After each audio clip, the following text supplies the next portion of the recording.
Have you ever found yourself wondering, why am I reacting like this? Why does a small criticism suddenly feel devastating? And why do you feel overwhelmed with things you used to manage easily? Why does anxiety seem bigger and your emotions more intense? Your patience shorter, your resilience lower? Why do old memories seem to be resurfacing out of nowhere? And why does it feel as though your nervous system is permanently struck on high alert? And perhaps the most frightening question of all, why do I suddenly feel like I'm becoming a completely different person?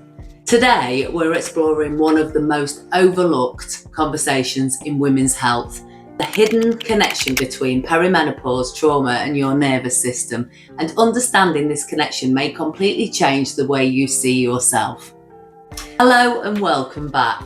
If you're new here, my name is Suzie and I am a counsellor therapist. And on this channel, we talk openly about emotional well-being, trauma, self-development, and the realities of midlife. The video is part of my Midlife Hormone Series, and whilst many conversations around perimenopause focus on hot flushes, weight gain, and irregular periods, today we're going deeper. Because what I see repeatedly in my therapy room is women arriving in midlife believing they are breaking down, when actually their nervous system is trying to get their attention. And once we understand what is happening biologically, psychologically, and emotionally, everything starts to make a lot more sense. Your nervous system is your internal survival system. Before we talk about hormones, let's talk about nervous system. Your nervous system is constantly scanning your environment, asking one fundamental question: am I safe? Most of this happens outside conscious awareness.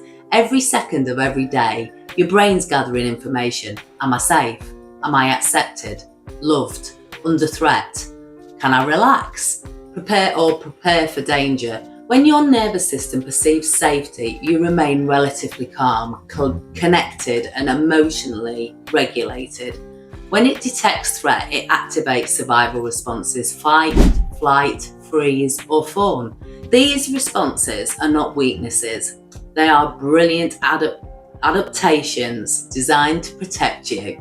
The problem occurs when the nervous system becomes chronically overactivated, particularly if trauma, adversity, or attachment wounds were present earlier in life.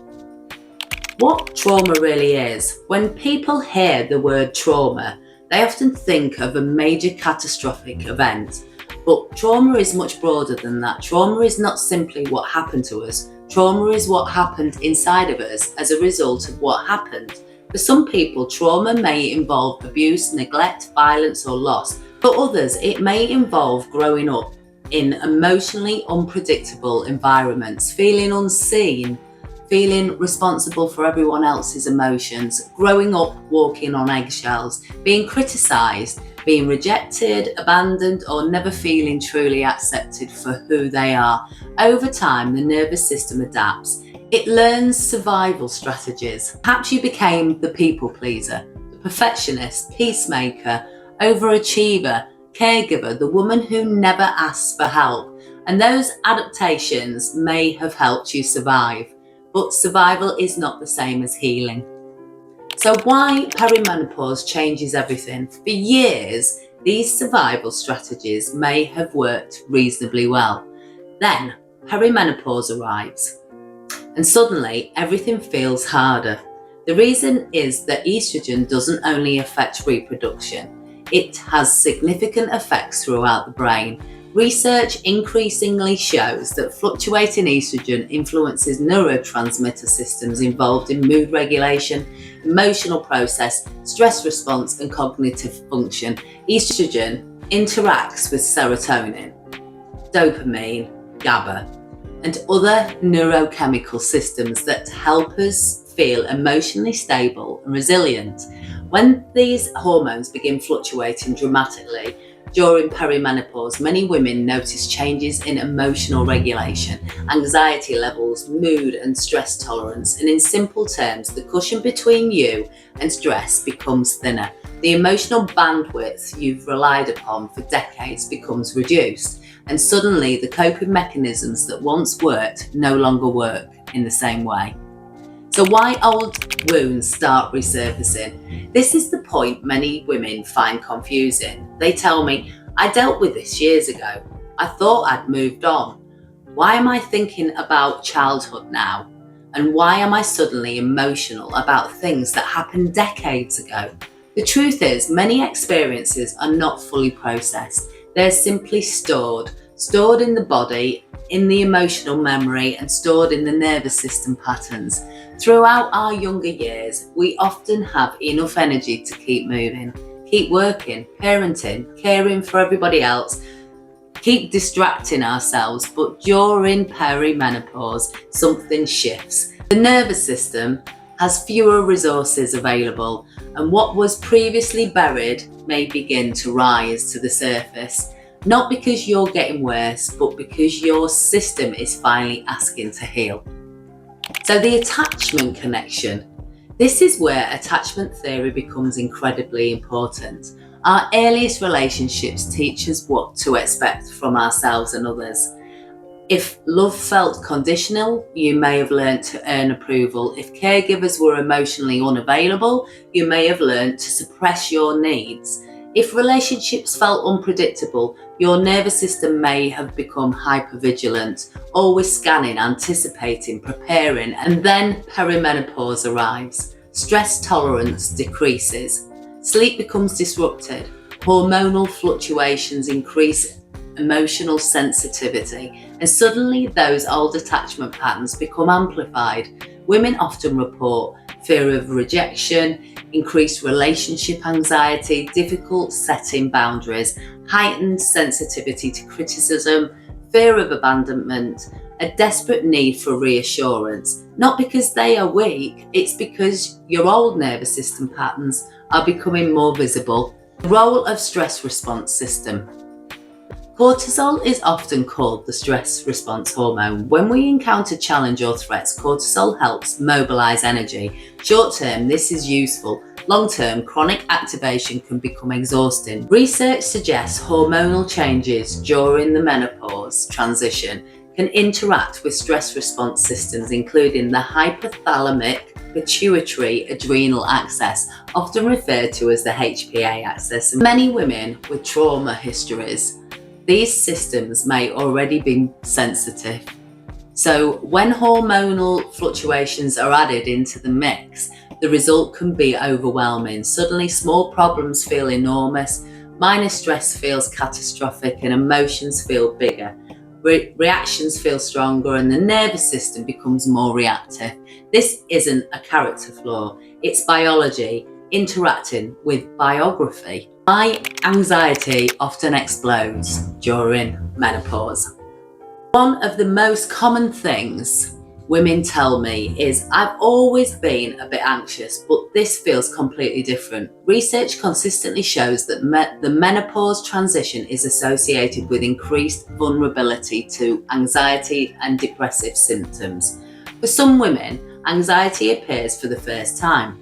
For others, existing anxiety becomes significantly worse, and what makes it particularly difficult is the symptoms feel physical: heart racing, palpitations, tight chest, shallow breathing, hypervigilance, panic, feeling unable to switch off. And because the nervous system is involved, women often believe something terrible is happening. Many become frightened of their own reactions, but understanding what's happening can reduce some of the fear, because fear of the symptom often amplifies the symptoms themselves. Why you feel exhausted all of the time.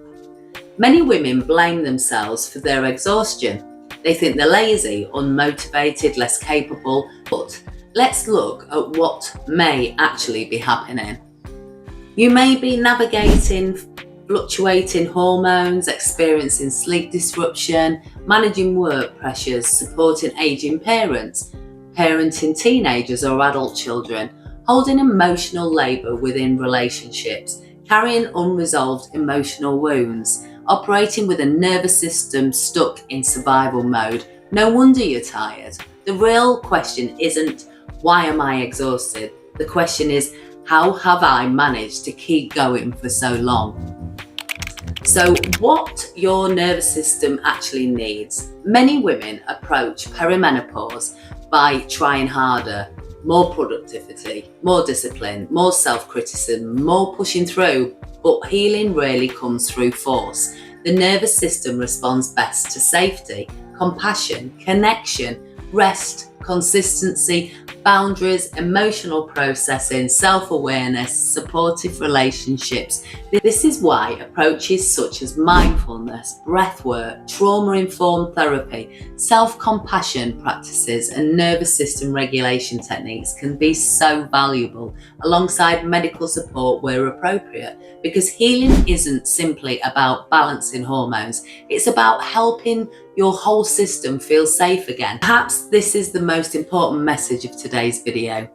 What if perimenopause isn't exposing weakness? What if it's exposing overload or revealing the cost of decades spent surviving?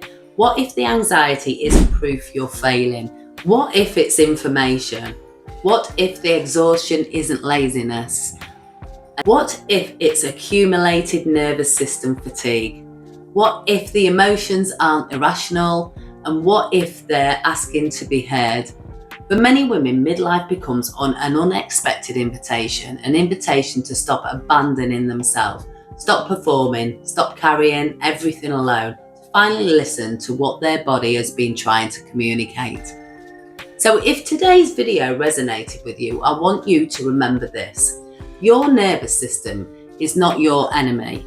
And your emotions aren't your enemy. Your body is not trying to betray you, and it may simply be asking for something different than it needed 20 years ago. And perhaps one of the greatest gifts hidden within this challenging season is the opportunity to finally turn towards yourself with compassion rather than criticism, because you are not failing in midlife. You are adapting to one of the most significant neurological, hormonal, and emotional transitions of your life. Perimenopause is increasingly understood not only as a reproductive transition, but a neurological one as well. And you deserve support whilst you navigate it. If this video spoke to you, please share your experiences in the comments below. Your story may be exactly what another woman needs to hear today. Please like, subscribe, and share this video with someone who may be struggling silently. And remember, you do not need to heal everything overnight. Sometimes healing begins with simply understanding